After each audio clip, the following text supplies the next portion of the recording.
Bonsoir. Ce soir, c'est Mamie qui raconte l'histoire du rêve d'Alix.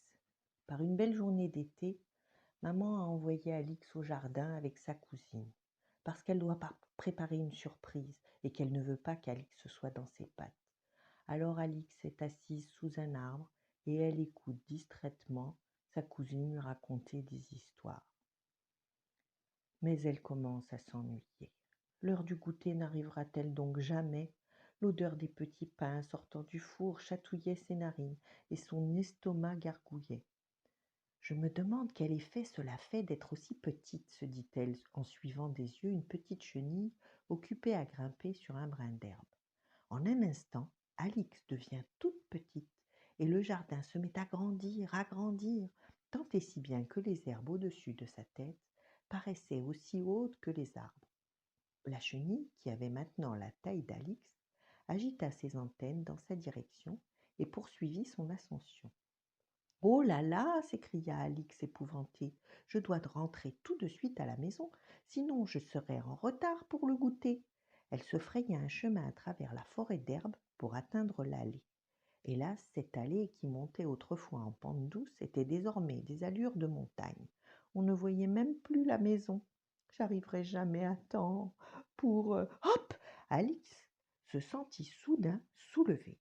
Un petit coup d'œil en bas lui arracha un cri. 3 fourmis la portaient sur leur dos. « Posez-moi par terre immédiatement !» ordonna-t-elle d'une voix irritée. Mais les fourmis firent comme si de rien n'était.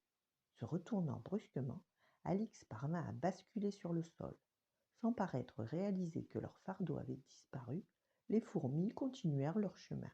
« Bien, de toute façon, je ne suis pas loin de chez moi, dit Alix, en apercevant le toit de la maison. Elle se retrouva bientôt sur les bords d'une immense mare. Comment la traverser? Soudain, une grande feuille se détacha d'une branche pour atterrir dans l'eau, juste à ses pieds. Vite, Alix grimpa sur la feuille et se laissa porter par la brise sur l'autre rive. « Cette fois, je suis vraiment tout près !» s'exclama-t-elle ravie.